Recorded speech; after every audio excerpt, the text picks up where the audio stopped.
Greetings, programs, and welcome to Aurora. Yes, this is a game, honest.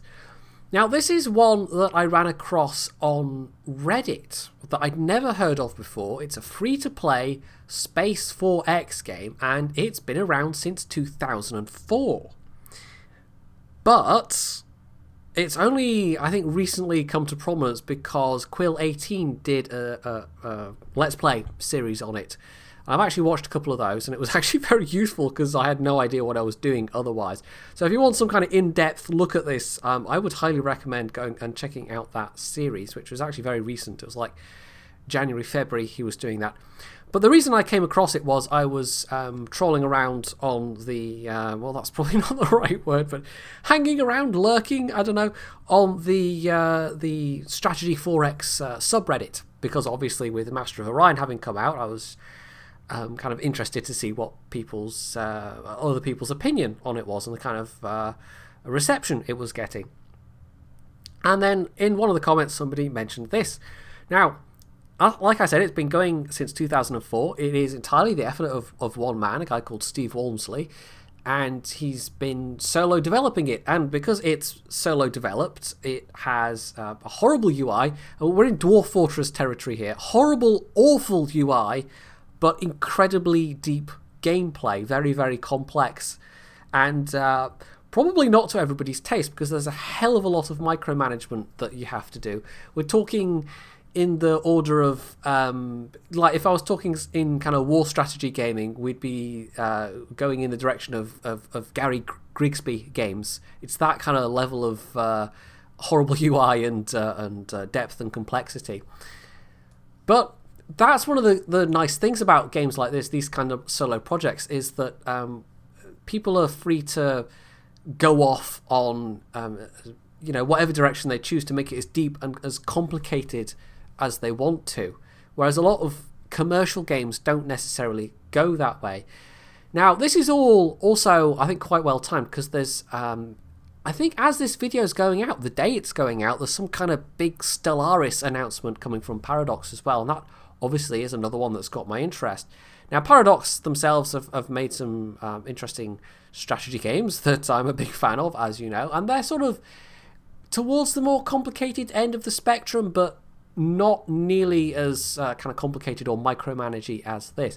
Now, this isn't any kind of in-depth review video. I'm just basically flagging it up there for people that might be interested, and obviously I will have a link in the description. But I'll briefly show you what it looks like and how it plays. Because, like I said, it's free, and it actually runs relatively well. I've had a couple of bugs and errors crop up, but nothing that's, corrupted save files or anything like that. It's just occasionally an error message will pop up, and for some reason it won't do a thing, and then I try again, and then it does the thing. So you start the game up, and it's basically this is the game. Now, this taskbar, this window, has all of the everything that you might possibly want. The main view, however, that you will more often be seeing is this one, the system map view. So here we go, this is the Sol system. You can't even click and drag. You can right click for some functionality, but if you want to move the map around, you literally have to use these scroll buttons. You can also use some of these panels over here to center your screen on various bodies of interest. Now, if I zoom all the way out, now this is just the solar system. If I zoom all the way out, we not only have like the major bodies, but we've got lots of smaller planetoids, we've got asteroids, we've got comets, so there's a whole range of bodies, and they actually go quite far out. This is just one solar system. You start off obviously in the Sol solar system, and your goal is to grow out and expand. Now, there are alien races you can meet, but interestingly, the way the game does it is instead of something like Civ, for instance, where the AI starts at the same time as you, or starts at the same time as you, how this works is every time you jump into a new system, and I think the default number of systems is 1,000, and obviously the more systems you add, I guess the more well, maybe not processor power, but the more memory it will require to save files, because I think the save files are quite big for this game. You're sort of talking 100 megabytes plus for a later game save file. But every time you jump into a star system, there is a chance that an alien race will appear at that point. So it does it that way. So you can basically spend as long as you want in the starting solar system, and you can jump to other systems, and if they're empty you can just muck around there as long as you like, and you're not going to get jumped by aliens. It's as you go actively exploring that aliens will pop up, because it's the act of you going exploring that causes the aliens to be generated by the game. Now if we zoom in on Earth, and I'll try and explain some of what's going on here. Now I think it's all bodies, there we go. So we can center on the sun itself. We can zoom all the way in. This is kind of out to the orbit of Mars. We can actually center on Earth, and we'll zoom all the way in on Earth, and you'll see that we've got the moon there, and it's got this little list of things. Well, that's my current fleets that are in orbit around Earth. And I'll maybe explain a little bit more about that as well. But we can actually also, if I just go to display, let's see, we can say turn off asteroids. And we can turn off dwarf planets, except there's not many of those. Moons? I'm trying to... There's some way of... Let's see...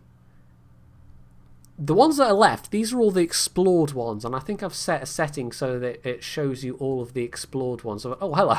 Orbital paths for asteroids. Wow, that really does... no, we don't want that. Yeah, I don't know. There's some way of turning it off also for the ones I haven't... that's actually just turning off the names rather than the symbols, isn't it? There is some way of doing that. Yeah, the UI is horribly clunky, as you can tell. I mean, it's functional. You can more or less find everything, except some things you might need to look up. Unfortunately, because it's been going for such a long time, there are quite extensive wikis and guides and things at this point. And I will say Quill obviously did his homework before playing it, because he must have done a test playthrough, because he knew where everything was. So, yeah, so this is the solar system. You've actually got... where are we? Jump points somewhere. Now, jump points are how you get to other solar systems, but you have to research the technologies first. At the moment, I'm still at the phase of mapping the various bodies of the solar system to find resources. Now, the game really does center around resources. The whole premise of the game is this new group of elements, trans-Newtonian elements, have been discovered, and they kind of give you a massive boost to what you can do. There's actually a kind of a... If I'm understanding it correctly, there's a kind of an intro plot in that these new elements are discovered, but humanity just descends into a massive war because of it. And you actually, by default, start off with a population on Earth of 500 million, because this war's just been so devastating, and nearly everybody has died. So one of the things that you can do later on, I mean, you're building up your population on Earth as you're going along, but you can also colonize other planets, and I'm actually just at the stage of trying to do that myself. But I'm also trying to map out all these bodies, and everything with a white ring around it has been surveyed, and some of these will contain the minerals you need. Now, we'll actually go to one of the information screens for the first time, and this is kind of like the main information screen. There's a whole bunch of them, but you'll be using this one the most, and it's got a bunch of tabs. So you can see what your colonies are producing, what kind of facilities they have, what population they have. Industry lets you see what stuff you're building. Mining and maintenance is a very important one, because this tells you all of the mineral types and also how much you have left. Now, you start off with a certain amount on Earth, but some of them, and it kind of randomizes. It randomizes how much you have on Earth. It randomizes for how much you'll find on other bodies. And if you get a bad spawn, you might end up with very few on Earth and have to push out very quickly. And I've actually been relatively unlucky compared to watching Quill. He had quite a lot of minerals on places like Mercury and Mars and Venus, and I've actually struggled to find many. So this is what you start off with. Some of the stuff on Earth has just already been completely mined out. And I've got reserves, I've got stockpiles, but some of them are getting quite low. So what I've started to do is build automated mining colonies on other planets. Now you can build manned colonies, and I'm just at the stage of starting to do that on Mars, because obviously the environment of the planets you want to colonize matters a lot, and how well those colonies will do, how fast they'll grow, kind of depends on the environment. So setting up a colony on Venus is going to be harder than setting up a colony on Mars for obvious reasons, but it's still possible if you want to do it. But so far it's just everything is automated. So I've got auto mines, which you get mining facilities, and then you get auto mines, which are more expensive to produce. But basically I've built a fleet of freighters to take stuff around the solar system. So these auto mines are sitting there on Venus, and they're actually delivering packets of minerals back to Earth via mass drivers. And you've actually got, within solar systems, you can either shuttle stuff around with cargo ships, because you can... The ship designing in this is actually quite nice. It's very well put together. You don't get any graphical representations. It's literally just kind of lists and spreadsheets and databases almost, but it's very flexible. But yeah, that requires you to have a fleet, and fleets require fuel, and your fuel depends on one of these trans-Newtonian elements. So yeah, it's setting up fueling operations as well as mining operations actually becomes quite important early on, because if you run out of fuel, that's effectively game over. You can't just make conventional rocket fuel, unfortunately.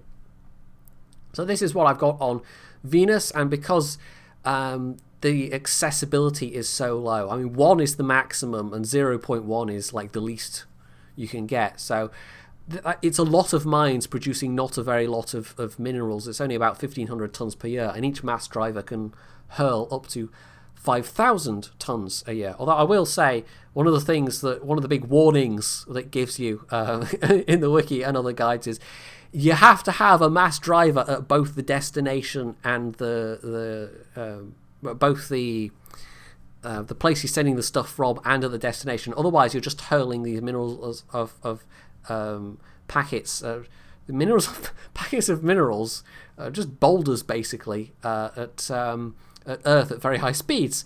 And for some reason, that kills a lot of your population.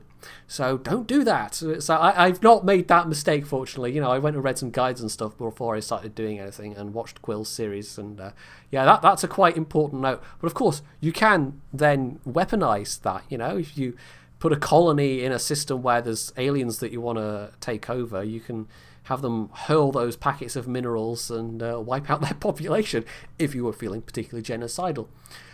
I've also got some set up on various asteroids and comets. Now, comets, you have to kind of time it right, because of course they're on sort of highly elliptical trajectories, so they're sort of whizzing way off on these big long loops, and if you're trying to catch them up as they're way off, you know, very far outside the orbit of, you know, Pluto, that's going to be very expensive, so you have to wait until they're on their way back in. So I've got a couple of those set up as well, and just they're all sending their stuff back to Earth. But I've also got a fueling operation set up around Jupiter. And Jupiter and Saturn, I think actually all the gas giants, they're good places to get this one particular fuel element from. And it's actually, it's a good thing to do early on, but it's a bit clunky. And I think the order system generally for the ships is a bit clunky. Now, I'll quickly whiz through the ship design. I don't want this to be a particularly long video. I'll show you that at least. So you start off, you've got your various classes, presets, and you can actually create new classes anytime you like. These just have a kind of... they're just designations that let you keep your stuff straight, you know, so you can tell what's what. And I've actually come up with a bunch already. Now, you might notice I've called my empire the Union of Worlds, and then I've made the cultural thing Brazilian. And if you get either of those references, well, Union of Worlds is a really easy one to look up. And if you're a fan of a certain very famous sci-fi author, then you probably will immediately know what the Union of Worlds is from. But the Brazil thing... that might be a little bit more obscure, but it's great. It's got these lists of like names of things, so you can have it automatically name ships. You can pick out a class name, or you can just name it yourself if you like, but you can also pick out ship names as well, so you can have it pick from lists of explorers or lists of stars, or lists of, you know, British battleships, that kind of thing. So it will name stuff automatically as you build it. So basically, you're like, I'll pick something that's already built. So you've got all your design information here and how heavy it is, and you need to basically have shipyards capable of big enough or upgraded enough of capable of building these things. So you could have massive, huge mega ships designed, but you'd need to then build the facilities to actually build them, which is in itself a big investment of resources. And then you've got the various kind of like the engine and how much fuel they can carry. And I think this one is let's see, the Independencia class. I think those are cargo ships. So those are my kind of general cargo haulers. They're the ones that are taking all around these auto mines around the system. I've got some explorer ships. I've got the new class, which is I think that's a bit of a gaff. Actually, I think I created a new class of ship there and then forgot to rename it, or just accidentally. Anyway, I've got tankers I've created. I've got explorer ships. I'm in the process of trying to get colony ships created, but I don't quite have the technologies yet. So yeah, you basically you create your new ship, and you get this design view tab, and you pick out all the various modules from this list. The more stuff you add, the more expensive it is, the more the weight gets, the more the range of it goes down, the endurance of it goes down. So it's it's quite easy to once you understand what you're doing. It's actually not difficult at all. Anyway, yes, we don't want another new class cluttering up the thing. However, giving orders to ships, that took me a bit longer to figure out, because you can't just click on a ship and tell it, you know, I want you to move there. You have to do it through fleets, and fleets baffled me a bit at first. But basically you can grab one of your fleets, so you can have just one ship in a fleet, or you can have multiple ships in a fleet, and you can give them orders based on, you know, go to Earth, or refuel from Earth, or, you know, pick up mines or whatever, or pick up colonists and then go to this other planet and then dump the colonists. But there's also auto orders. You can set conditional orders, you can set default orders. So the explorers, for instance, have just survey nearest body, and they'll just fly around and survey whatever's closest that hasn't already been surveyed. But in which case you also need to have conditional orders, and they're a bit... I wish the order system was a bit more flexible, to be honest. There's some things, like the refueling operation, it's really fiddly. I have to do it manually. I have to send the ships there to dock and get the fuel from my harvesters, and then bring them back to Earth, and then unload the fuel manually. And that's a bit of a pain, because there's no neat way to do it with the orders. But there's some that are quite useful. So you can say, if there's less than 20% fuel, I want you to go back and load at the nearest, load up at the nearest colony, for instance. So... it's useful up to a point, but it's still, if you don't like micromanagement, you are not going to like this game. And this is all one solar system. There's 1,000 solar systems in this game. I haven't even gotten to building military ships yet, and once you get to the stage of building kind of military fleets and trying to attack other races, well, suddenly the fact that you can increment time in 30-day chunks all the way down to 5-second chunks. 30-day chunks is the usual at the moment. And actually the auto turn feature is really nice, because it'll just keep going until it hits an event where it kind of stops the game for you, so you don't have to keep hitting the one more turn button. But if you're in the middle of the battle, or a battle, I think you're going to be using the 5-second increments instead. So, this is a really, this is after, I don't even know how many hours of play, 8-10 hours, something like that, and I started off at 2025, I'm now at 2061, I haven't left the solar system yet, I've only just got the technology to leave the solar system, but I want to colonize Mars first, and I don't know, I'm probably going to play this game on and off, but overall, it's interesting, and it's one of these things that really couldn't happen outside of a one-man game, this kind of depth. Because even a game like Stellaris, which is going to have a hell of a lot more polish, probably won't quite have anything like this amount of depth and complexity to it. Which is, not necessarily a bad thing, because different people like different things. But yeah, anyway, so as I said at the top of the video, this is really just to put it out there that this game exists. And some people might be really interested in it. And it's free. So you can't really complain about that, can you? So, yeah, this was really not even... I haven't looked at half the stuff in this game. In fact, I've only looked at a fraction, really. But, as I said, I highly recommend Quill's series. It was actually... he was explaining stuff as he went along, which was really useful, and going through all the early steps of the game. So, definitely go and check that out if you're interested in knowing more. But, otherwise, yeah, if you've heard of it already... let me know your experiences of it below, if you enjoy it, how you've found the later stages of the game where you're managing multiple star systems at once, which I imagine gets very taxing in terms of trying to pay attention to everything that's going on. But yeah, no, I'll be very interested to hear people's thoughts on it that may have played it already. And if you haven't, well, maybe it looks interesting. I don't know. So hopefully you found this video interesting, and if you have, you can hit the like button. You can leave any other thoughts and comments below. You can sub to my channel if you haven't already, and as always, stay tuned for more.